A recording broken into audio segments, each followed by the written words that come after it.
Hello viewers, welcome to my YouTube channel দেবস tutorial. আজ আমি 2023 সালের Rayo Martin English question bank থেকে first summative evolution টেস্টের যে মডেল অ্যাক্টিভিটি 14 রয়েছে তোমাদের কাটোয়া কাশিরাম দাস ইনস্টিটিউশন, ওখান থেকে সিন প্যাসেজ এবং গ্রামার প্যাসেজ আলোচনা করব। So viewers, first of all তোমাদের এখানে যে সিন প্যাসেজ তুলে ধরা হয়েছে এটা জেন হায়াত ইয়োলেনের লেখা দ্য উইন্ড ক্যাপ থেকে নেওয়া হয়েছে। আশা করি তোমাদের সকলের খুব ভালো করেই হয়ে গিয়েছে, তবুও আমি একবার টেক্সটটা পড়ে দিচ্ছি, তোমরা দেখো। Now the boy whose name was John, এখন যে বালকটা রয়েছে তার নাম John, had always obeyed his mother, যে সর্বদা তার মায়ের কথা মেনে চলতো। ওবে মানে মান্য করা।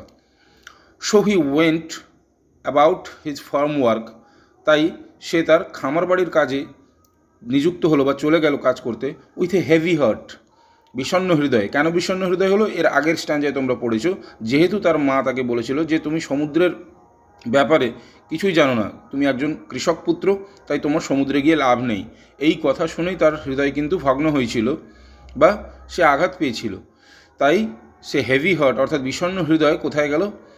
খামার বাড়িতে চলে গেল। But did not again mention the sea, কিন্তু দ্বিতীয়বার আর কখনোই সমুদ্রের কথা উল্লেখ করলো না। ওয়ান ডে, একদিন, he had been walking behind the plough, অর্থাৎ সে লাঙ্গল করছিল বা লাঙ্গলের পেছনে পেছনে হাঁটছিল। He all but ran over a tiny green turtle on a clod of ডাট, অর্থাৎ মাটির ভেতরে সে একটা ছোট্ট সবুজ কচ্ছপের উপর দিয়ে হেঁটে গেল। He picked the turtle up, সে কচ্ছপটিকে তুললো, অ্যান্ড সেট ইট, এবং সেটিকে স্থাপন করলো বা রাখলো অন হিজ হেড, তার মাথার উপরে। হোয়ার হি নিউ, যেখানে সে জানতো, ইফ উড বি, এখানে ইফ হবে না, ওটা ইট উড বি সেফ হবে, এটা সুরক্ষিত থাকবে, এটা ইফ হয়ে গেছে, এটা ইট হবে। When he was done with ploughing, অর্থাৎ যখন তার লাঙ্গল করা কমপ্লিট হলো, John plucked the turtle from his head, John তার মাথা থেকে কচ্ছপটিকে নামিয়ে আনলো।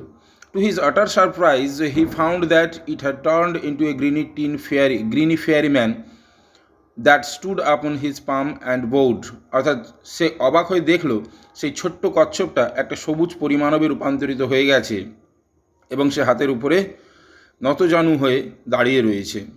ওকে, এই ছিল তোমাদের text passage.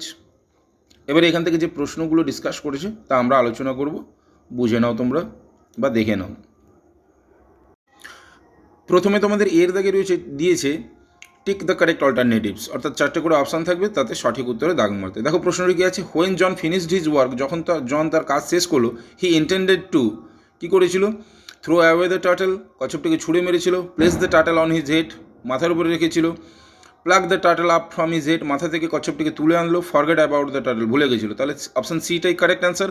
Plug the turtle, তুলে আনলো কচ্ছপটিকে, আপ ফ্রম হিজ হেড, তার মাথা থেকে।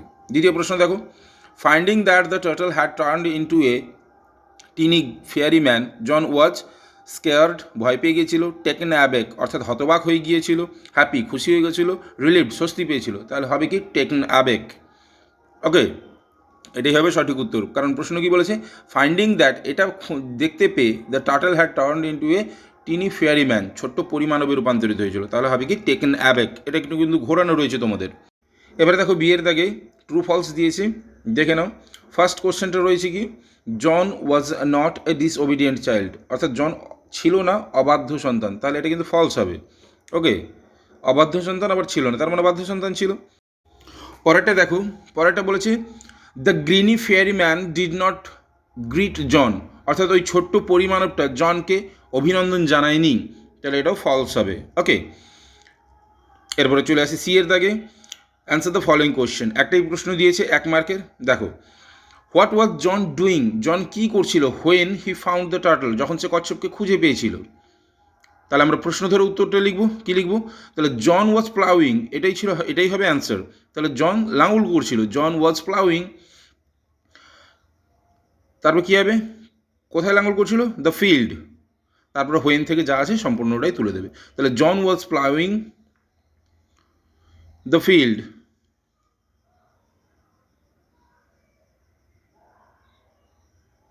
The field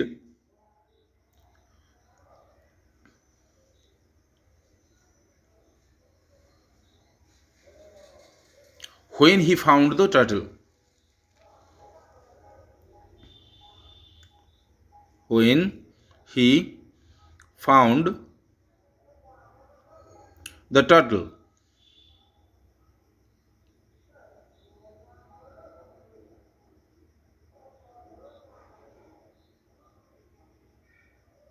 ওকে, চলো এই গেল সিন প্যাসেজ। এবার আমরা চলে আসি গ্রামার পোর্শনে। দেখো গ্রামার পোর্শনে কি বলেছে, ডু অ্যাজ ডিরেক্টেডে 2 দাগে, he wandered far in search of the clouds, অর্থাৎ সে ঘুরে বেড়াচ্ছিল মেঘের খোঁজে, down winding path and alleys till he reached the old mud hut. Underline the participle adjective. এর মধ্যে পার্টিসিপল অ্যাডজেক্টিভ কোনটা? এই যে উইন্ডিং। ওকে, এটাই হচ্ছে পার্টিসিপল অ্যাডজেক্টিভ। এরপরে বলেছি কি দেখো 2 দাগে, he helped Subhash listen foreign broadcast, অর্থাৎ তিনি সাহায্য করেছিলেন সুভাষকে শুনতে বিদেশি সম্প্রসারণ, অর্থাৎ বেতার বার্তার সম্প্রসারণ। এখানে প্রিপোজিশন, আর্টিকেলের প্রিপোজিশনের মধ্যে কোনটা অ্যাপ্লিকেবল হবে সেটা বসাতে বলেছে, তাহলে লিসেনের পরে সবসময় টু হবে। পরেরটা দেখো, the squall became a storm the mightiest they had ever seen. এইটা কিন্তু ডিগ্রি করার জন্য তোমাদের কাছে কিন্তু একটু টাফ হয়ে গেছে। দেখো অ্যান্সারটা কী হবে, দ্য স্ট্রম অর্থাৎ ঝড়টা, they had ever seen, they had ever seen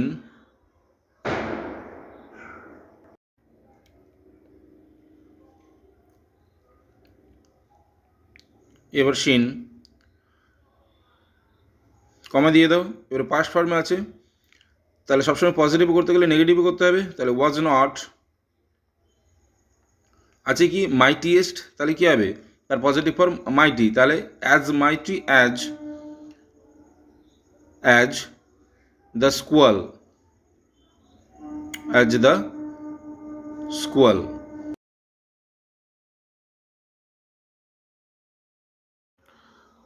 আচ্ছা, এখানে তোমাদের দেওয়া আছে কি, the squall became a storm the mightiest they had ever seen. They had ever seen মানে তারা দেখেনি, নেগেটিভ হয়ে গেলো, তাহলে এভারটা হবে না, সরি এভারটা ভুলে হয়ে গেছে, সরি এটা হবে না, এভারটা কেটে দাও তোমরা। তাহলে অ্যান্সারটা কী আসবে, এবারটা কেটে দাও, তাহলে অ্যান্সারটা কী আসবে, the storm they had seen, অর্থাৎ একটা ঝড় যেটা তারা দেখেছিল, was not as mighty as the squall, এটাই হবে অ্যাকুরেট অ্যান্সার।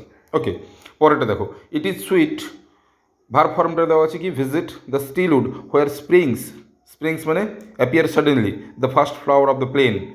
ইনফিনিটিভ করতে বলেছে, তাই তোমরা জানো কি ভার্ব ফর্মের আগে টু যোগ হলেই ইনফিনিটিভ হয়ে যায়, তাহলে হবে কি টু ভিজিট। ওকে, ভালো করে তোমরা একবার অ্যান্সারটাকে পুরোটাকে দেখে নাও।